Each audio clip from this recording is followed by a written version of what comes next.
Welcome to the Go Gardening Show. I'm here at Confluence Park down in Southtown talking to Patricia. Yeah, okay. Patricia Morales. All right, wonderful. Yes, yeah. And your title is? I'm the head of public engagement and communications at Ruby City. And Ruby City also includes Confluence Park. Okay, I was going to say that's kind of important yes, to absolutely. It's part together. of a large campus. So Ruby City has Confluence Park and studio. So this is oasis, shall we say? I think so. It's a really beautiful, contemplative, quiet, beautiful park that comes, from kind of a tragic story, but ultimately creates a space of beauty and connection and beautiful little hidden jewels in the artwork. I think so. I now live down here in Southtown, and I knew about it, but I am truly amazed at how many people, even people here in Southtown, do not know about this park. It is. It's a bit of a hidden gem, much like Ruby City. Yes. Yeah. So it was established in 2007 by our founder, Linda Pace, the late artist and philanthropist, in honor of her son, Chris Goldsberry, who unfortunately passed at a young age. And from that tragedy, she wanted to create a space of celebration of his life and beauty for people to come and experience. So we now have Confluence Park, which is a gorgeous space that we offer to the public free of charge, just like Ruby City in general, no admission for anything. So and it's great. Just briefly, what are the times again? So Confluence Park is open Tuesdays through Sundays from 10 a.m. to 6 p.m. And all of our exhibition spaces, including the space inside the park. I was going to say, there is a studio gallery here inside the park. And those are open Thursday through Sunday from 10 a.m. to 6 p.m. So we have plants and art. Plants and art, yeah, which is very cool. We just hosted like a meditation. We have a monthly meditation session that takes place in the park, which is a beautiful setting for that kind of connection with self and with others. So we invite people to come and experience that. Or if you just want to come look at the plants, which are very amazing and beautiful. Well, let's go look at some plants. I want to ask you how this park, the plants and how it's maintained. So shall we go this way? So Patricia, I'd like to know a little bit more about how the park was developed and who was all involved with it. Absolutely. So the park, as I mentioned, was developed as kind of this gift to the city in celebration of Linda's son, Chris. And Linda worked alongside artist Teresita Fernandez, who's an artist that we have as part of our collection and who Linda also collected. She did. She created these really great, beautiful little hidden installations throughout the park. This one is called Wednesday's Child, and Chris was born on a Wednesday. And so the original poem includes a line that says, "Wednesday's child is full of woe," which was not the kind of, thought that Linda wanted to have connected with her son. And instead they've changed the wording to say things that reflect Chris's character. So Wednesday's child is full of grace, or Wednesday's child has far to go. And so it's kind of this nice memorial for him. So again, a nice balance of art and artistic and plants and this kind of oasis that we see here. Yes, art and nature. So a way for us to connect with the world around us and to celebrate those that we love. And just tell me about this one plant right here. Yes. So, because this is a very important plant. This is. So a lot of the plants in this garden have intention behind them. So beyond them being native or exotic species that can manage the climate in which we live in, some have special significance like this. This is a Notch's mock orange tree, which blooms generally around the time of Chris's birthday. So it's changed since that freeze we had a while back, but generally this does bloom in the late fall for about a week or two. Very fragrant, beautiful. Very fragrant. Mock oranges are known for being very, very fragrant. Yes, and that's what's lovely about this garden is you have experiences throughout the year that are different. So I encourage people to come back in the spring, in the fall, even in the summer, early in the morning when it's not too hot.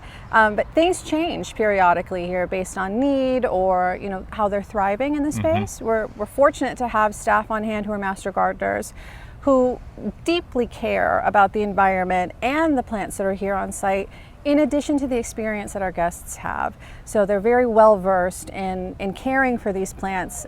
This is their work of art, quite frankly, the work that the gardeners do on site. Let's go look at some more plants, shall we? Okay.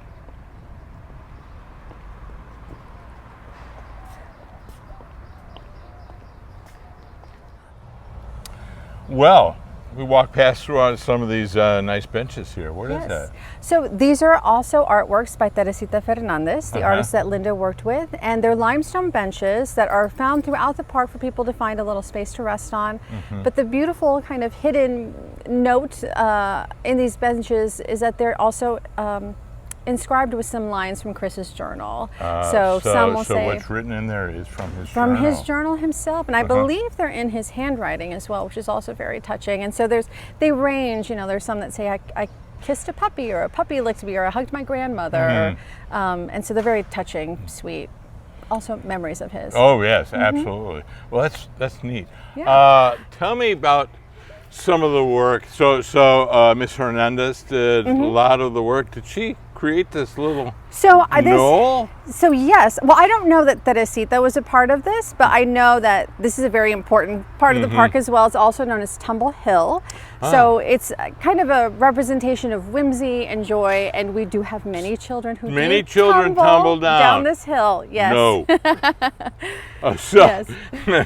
So this had to be created. It was created. And did they bring lots of stone or soil, or how did they do this? I believe it was soil based in the way that it was built, and it's maintained just as part of the rest of the garden. But it's here for people to enjoy. That is unique, and I would just like, some people, if we have a very flat surface, or maybe on the south side of town or other parts of town where it's really flat, you can create some what we call relief. Okay, yeah. So with the berms and then swales will catch the water and slow it on down. So these types of earthen features are very important in the landscapes. People can do that. Well, that's very it's cool. not restricted to a park. Right, yeah. And you can tumble down your own too, I suppose. Yeah. If you wanted. Yeah. So, you could. Yeah, you could. So, Patricia. Yes. We've been talking a little bit, but what happened in 2021? I see an erythrina, which is very cold sensitive, and some other plants which are very cold sensitive. So tell me a little bit what happened. Well, unfortunately, like many of us in the region, we had to go through that freeze, which impacted a lot of the plant life that was on site at the time. Our gardeners have done their best to kind of work to bring them back, which they have in many cases. In fact, our bamboo looks phenomenal. We had lost a lot of that, and it's coming back with a vengeance. It's gorgeous. But it also impacted the way that we decide about the types of plants that are going to be on so site. Leading up to. So thinking about things that might be a little more hardy and be able to manage hotter temperatures in the future. I think, it's a living space. It's a living, beautiful art space. Oh, we always like to say it's an organic It's an organic space, so yes. it will always evolve based on the needs and how it can best survive with us here. And on that note, let's go look at some more plants. All right. All right. So we have lots of different plants right here. Right here we have a lovely shade plant, a shrimp plant. And we have all these wonderful Katie Ruelia, or Mexican petunia. These are really nice native plants. So the master gardeners pick them. We have 3 gardeners on hand, so I think they really kind of lead the conversation, and their recommendations are what we listen to. But they're trusted. They also really care about this space, and so they're the ones who make the choice. Well, I see some butterfly weed over here. Yes, and Anisacanthus, and Esperanza, which is really great over there. Yeah, it's beautiful. So now this mound was not created for earth. This little slopey thing in here. Exactly. There's actually something hidden in there. There is something hidden in there that we're so proud of. Underground, we have a large rainwater collection tank, and so we do our best. When a space is beautiful and lush and green, We think about sustainability often as well because we know that it impacts the climate of the plants that that are thriving here with us. And so we utilize rainwater to So we water the have plants. several sources of water. We And it's do, all we collected do. right here. And you use that. We do, yes. The gardeners use that water. Oh, that's great. Yeah, it's awesome. Fantastic. Yeah. That's saving some water. I know. It's wonderful. Yeah. All right, let's go look at some shade plants. Awesome. All right. Well, there's some really interesting shade plants. We have these wonderful pecan trees and live oaks above us. I was noticing this. This is called Hoja Santa. Yes. Otherwise known as root beer plant because some people think when you crush it, it smells like root beer. Oh, wow. Okay. Now, there are other culinary uses of this. Do Yes. you know them? Well, I do. Okay. You know, yeah, they're delicious. Yes. Wrapping tamales. We and wrap food the and that's tamales, very or we delicious. wrap the pig's head and body in them, but it's really a really nice tasting herb. It is. It's However, delicious. it's also great in the shade. Yes. So, and it nicely spreads over another area. Speaking of spreading, we got those Turk's cap over there. Now, has the master gardener said anything about these particular Turk's cap? Not in particular. I don't know if Okay. there's something special we should know about them, but I Well, do know they're there's using a to fill in. great plant Yeah. for the shade. We have these lovely sabal plants above us, some more Turk's cap, some coral plant it looks like back there. So when in the shade, plant the shade plants. Plant those Nice. plants that love the shade. Absolutely. And we have some more ground covers.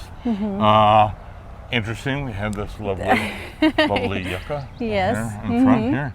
Some more of these plants, and then some Mexican bush sage Yep. that will flower in a little bit. So excellent plants for all the shady areas here. Plants that can spread over a long period of time. I really like that. Oh, don't step.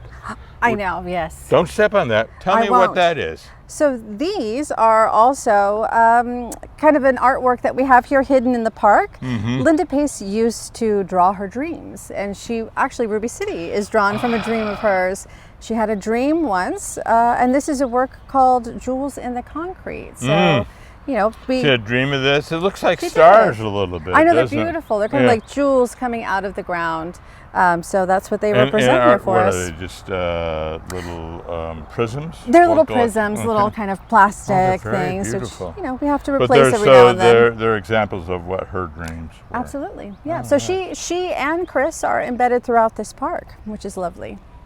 So it is truly Linda Pace and Chris. Park. Absolutely, All yeah, right, yeah. wonderful. Hey, thanks for watching the Go Gardening Show, and thank you for allowing us to video at Chris Park. Yes, thank you all so much, and I, want to welcome your viewers to come visit us at Chris Park in Ruby City. We're free admission. The park is open Tuesdays through Sunday from 10 a.m. to 6 p.m., and all of our galleries are open Thursdays through Sunday from 10 a.m. to 6 p.m. as well. Remember, it's art and plants. Yes. So thanks again, and thank welcome. you. Thank you. So let's get out there and garden and Save some water.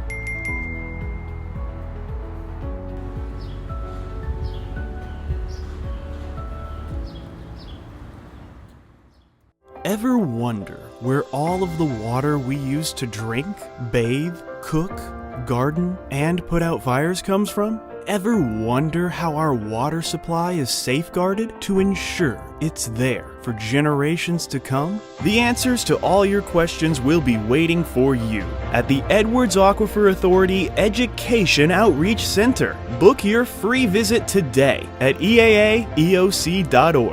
The EOC is the place to be.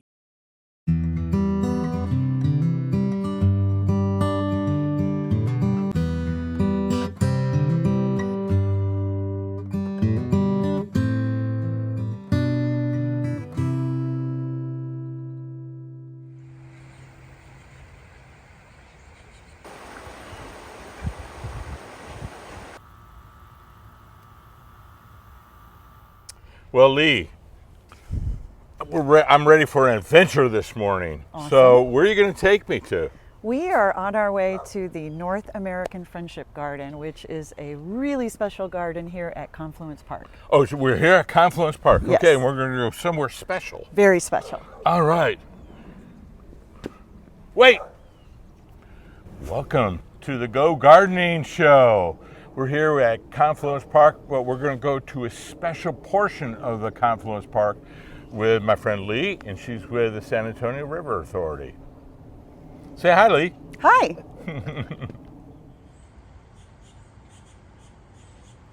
Well, before we look at all these wonderful pollinator plants that we have in this garden, tell me a little bit about this garden.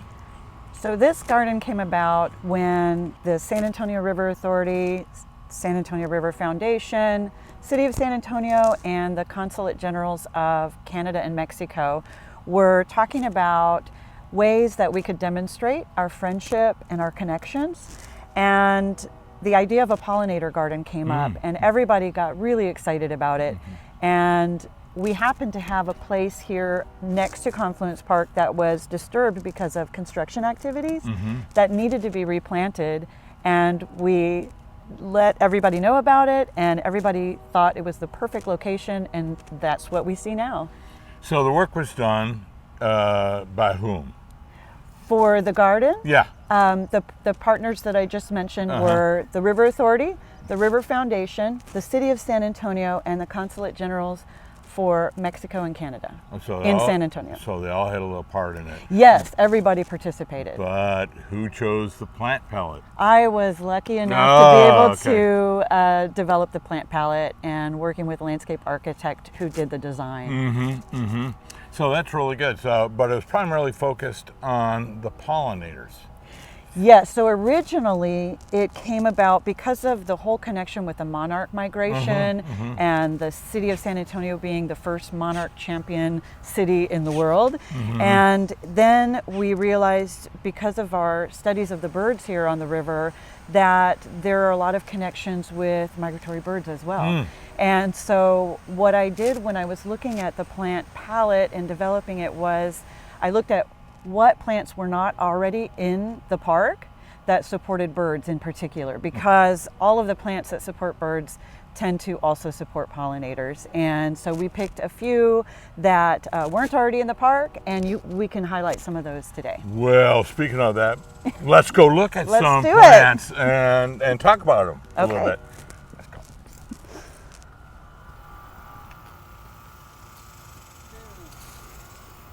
Well, we're in the middle of the wilds here. So tell us a little bit about the trees, what we have here. I'm sorry, I love the trees and some of the other pollinators. Well, we are right next to two of the plants that were not already in the park that were brought into this garden. And the first one is Mexican plum, the tree that you love so much here. It's one of the first plants to bloom in our area in the spring. It gets covered with beautiful white flowers. Pollinators come, and then you can see here we've got some plums already forming. Have some about marble size, so Yes. they'll get about maybe twice as big. And birds love those. And then another plant here is skeleton leaf goldeneye, and you can see a lot of it has already finished blooming, but we've still got some beautiful blooms here. Pollinators are going crazy on them right now. I just want to say I got back from Big Bend a couple weeks ago. Guess what plant was in Big Bend? This one? Awesome. Awesome. Yeah, so we know it's drought tolerant. Yes, definitely. And look at how beautiful it is. It's also very dense, and so things like birds can find shelter and safety in these plants, in addition to eating seeds, and then of course the nectar and pollen that's provided for the pollinators. And again, what's this name? Skeleton leaf goldeneye. There you go. Okay, great. Tell me a little bit about these plants right here. The flowers are kind of spent, Yes. but So we still can see their form. this is one of our favorites. This is Salvia gregii, or autumn sage. It's got many other names, of course. And yes, you're right. Most of the flowers have already finished, but we've got a few left here. And birds will eat the seeds. These will actually bring in the hummingbirds, the flowers. We have a dragonfly. Oh, and there's, yes, beautiful damselfly here. Yeah. And there's some, I always get them mixed up, damsel and dragon, so that's a damselfly. Okay. it's a little bit smaller, holds its wings a little bit different, but then there's also a number of skippers. And I've noticed in my own garden that skippers really love these autumn sage. Oh, really? Yes. Oh, that's good to know. Now, just talk about your studies, your bird studies and your butterfly studies. So what can we expect here in this little friendship garden? Well, so we actually do participate annually in the North American Butterfly Association survey, and this garden is always a must to come and see because it's always got activity. And right now we already see queens, gold fritillaries, some skippers. We've got some checker spots. There's a metal mark right there. I'm not good enough to know the species, Me but neither. So I'm just saying. a lot of variety. And as you saw earlier, there are damselflies. We did see some dragonflies, and there are monarchs around. Oh, look, there's a border patch right behind you. So we see a lot of diversity here. So in other words, a lot of diversity. Yes. On that. So, and one of the reasons I mentioned the dragonflies and damselflies, which eats more mosquitoes, bats or damselflies and dragonflies? Oh, damselflies and dragonflies, especially the larvae of the dragonflies. So if you don't like mosquitoes, make sure you get dragonflies and damselflies. Yes, and if you've got a water feature, a little pond feature in particular, and you get those dragonfly larvae in there, they will eat the mosquito larvae. Yes. So don't worry about it. All right, well, let's see some other plants that we have over here.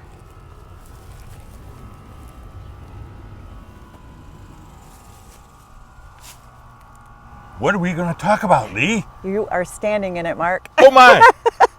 Is this milkweed? It is. This is one of our native milkweeds called antelope horns, and it's already flowered. It's already seeded. The fluffy seeds have blown away to hopefully create more antelope horns, but this is one of our best native milkweeds for monarch butterflies as well as the queen butterflies. And is antelope? Antelope horns. Okay. But over here, am I not mistaken? But this is native lantana. Yes, this is our native lantana. You can see some of the flowers there blooming, beautiful. There's a gold fritillary flying away. The native lantana is really a beautiful plant, and then it produces the fruits that birds eat. Right. So I want to put this in juxtaposition with the chimera. Yes. Now, the most common lantana chimera is the one that's kind of a yellowish and pink. What do we call it? Taupe leaves. We call it ham and eggs, and it's very invasive. It is. And so we like the native. It's called Lantana horrida. So look for that. But it's great. It's great. It's a wonderful pollinator. It is, and it's always a better option to use the native variety of the plant for the area that you're in. It's better supportive of wildlife, including our pollinators and our birds. Well, let's look at a plant that I think is the #1 pollinator in all South Texas. It's right over here, isn't it? Over there.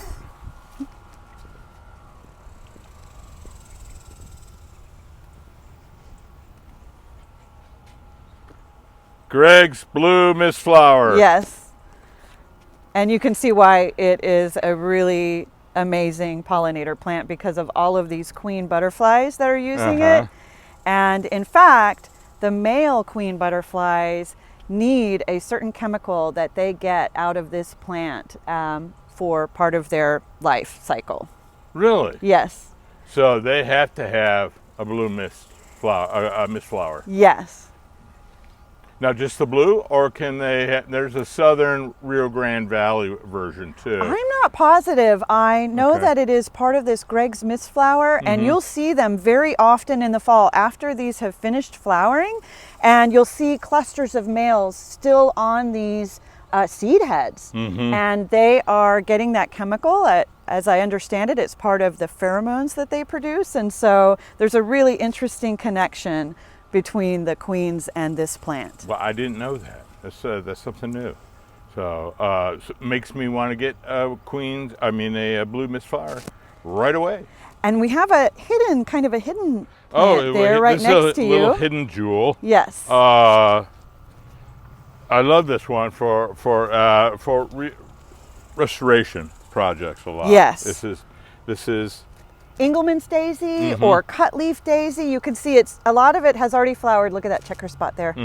But there are still some flowers. This is so hardy. I see this along the roadways all of the time with no care and actually getting mowed down and lots of stress put on it, and they just keep coming back. It's got beautiful leaves. Really valuable for both the pollinators, and then the birds will eat the seeds. I was telling you earlier, my good friend Rufus, I think you know Rufus Stevens, we used to recommend this plant, Illinois bundleflower, and Maximilian sunflower as our holy trinity for restoration projects. Yes, all three of those are really excellent native plants. Very hardy as well. Yeah, that was the main reason. They're very hardy.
And thanks for watching the Go Gardening Show.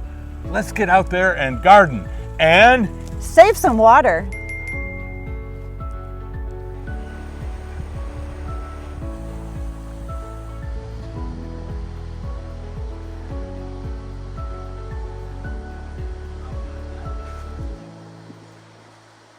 Explore the San Antonio River Basin, and you'll find culture, connection, and inspiration flowing through it. Our river sustains life and nurtures complex ecosystems, from San Antonio to the Gulf of Mexico. Together, we have the power to preserve our waterways and protect our communities inside and outside of the river basin. That's our riverway. Discover your riverway, and you might discover something new about yourself.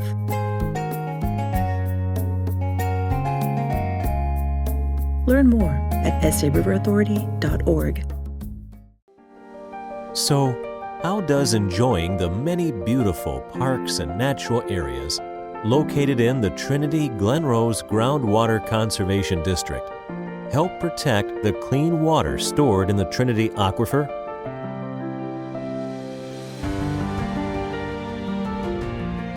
You can learn more at trinityglenrose.com/pollution prevention.